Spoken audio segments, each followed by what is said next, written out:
Nous sommes toujours dans le 15e arrondissement, sur ce très beau salon Creative Book. On est à quelques encablures de la Tour Eiffel.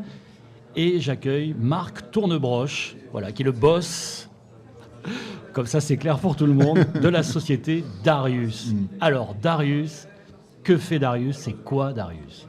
Alors Darius, c'est juste petite chose pour... À une lettre près. À une lettre Une près, lettre près, bon, Patrick. c'est Tourneroche, mon nom. Ah, Tourneroche, Mais- autant pour moi, j'ai entendu. Mais la présentation était si belle à une lettre près, Pour- franchement. On la refait, sinon. Pour autant, c'est pas la peine de la refaire parce que j'ai relativement l'habitude. Donc, Merci pour moi. Qu'est-ce qu'on fait Tourneroche. chez Darius, qu'est-ce Marc qu'on fait chez Darius? Chez Darius, on est éditeur-distributeur de solutions web pour les industries graphiques. C'est parfaitement maîtrisé. Ouais, notre boulot, c'est de donner la possibilité aux imprimeurs, enfin je dis les imprimeurs, les gens qui font du print en général, de vendre leur production en ligne. Concrètement, ça veut dire que vous êtes un site web qui permet à un particulier d'acheter ce qu'un professionnel va faire finalement. Concrètement, ce sont des sites web qu'on propose, mais on n'est pas un site web, mais ce sont une techno qui s'adapte au site web de nos clients. Vous pourriez donner un exemple vraiment précis qui illustre ce que vous faites avec vos clients qui consomment. Voilà. Un exemple précis, c'est un peu compliqué pour moi de donner un exemple précis maintenant pour une raison simple, c'est que on travaille en marque blanche. Et nos clients sont on met à la disposition de nos clients notre technologie Oui. en marque blanche. C'est-à-dire que nos clients imprimeurs qui utilisent notre techno n'ont pas obligatoirement envie puisque en fait on les met un petit peu en avance au niveau technologique par rapport à leurs concurrents. Mais l'idée, pour pas l'exprimer de manière assez tout à fait à visuelle, l'aise pour ça. l'idée c'est de dire que sur les boutiques de certains de vos clients, il va y avoir votre solution qui va être mise en avant et qui va faciliter la vente vers un acheteur potentiel. Exact. L'objectif principal de cette solution, c'est de permettre en fait de gagner du temps dans le traitement des petites commandes. Ok. Le fait que l'utilisateur final puisse choisir son produit, alors des bouquins ou des brochures ou autre chose, des cartes de visite, peu importe, on va lui donner la possibilité au travers d'un chemin web, classique, web commerce, d'ailleurs notre technologie s'appuie sur WordPress WooCommerce, de pouvoir choisir ses options, ses attributs d'impression. Et le système va calculer un prix directement depuis les choix de l'utilisateur final.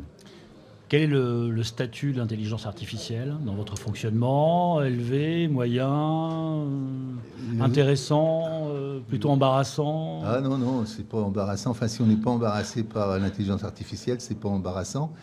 L'intelligence artificielle, c'est quelque chose qui quand même qu'on attend depuis longtemps. C'est assez vieux maintenant. Là, ça devient, j'aurais tendance à dire bien, puisqu'on peut l'exploiter, on peut l'utiliser. Mais c'est Turing, Alan Turing, en 1950, qui a commencé Les premiers, oui, puis la commercialisation, les modèles grand public ont moins de 10 ans, ouverts au public en tout cas. Oui, tout à fait. En fait, c'est le moment où est venu se conjuguer la puissance de calcul du silicium et avec les données, les bases de données. Dès qu'on a commencé à avoir quelque chose qui allait là, voilà, ça s'est construit, l'intelligence artificielle comme on la connaît. Alors l'intelligence artificielle, il en existe plein, bien sûr. Donc c'est pour ça que je vais essayer de répondre. Je crois que j'ai répondu. On utilise une technologie qui s'appelle WordPress WooCommerce, qui est une technologie open source. Et sur WordPress WooCommerce, il y a des milliers de personnes qui travaillent aujourd'hui pour permettre aux gens de vendre en ligne des choses. Et donc il y a des milliers de personnes qui font en sorte qu'il y ait de la possibilité d'utiliser de l'intelligence artificielle avec WordPress WooCommerce. Donc avec notre solution. Donc on n'a pas de frein du tout sur l'intelligence artificielle. On utilise ça tous les jours.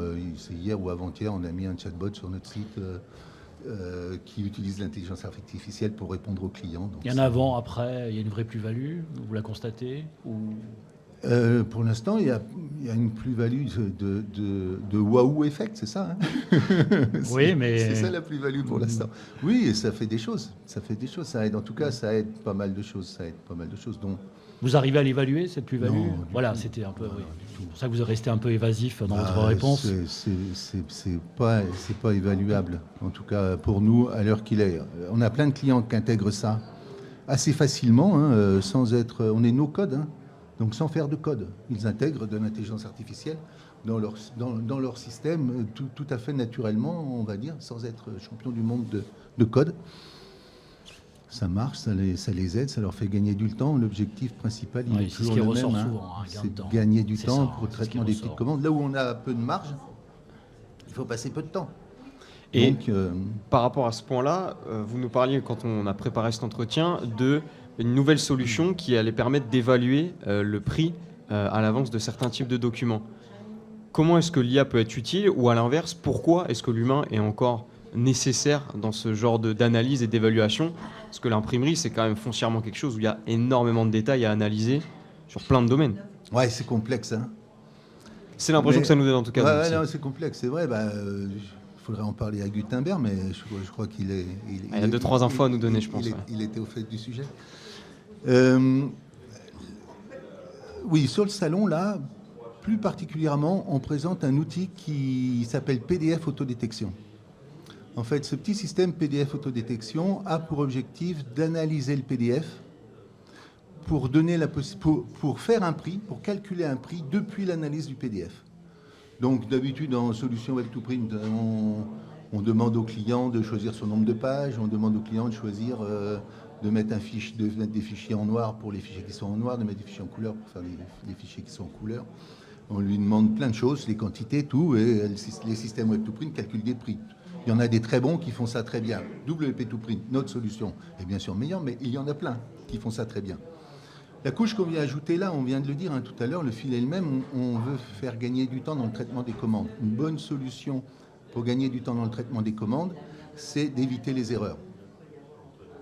Pour éviter les erreurs, il faut qu'on puisse faire un prix directement depuis le fichier. Donc notre système, l'utilisateur, dépose son fichier dans la page produit.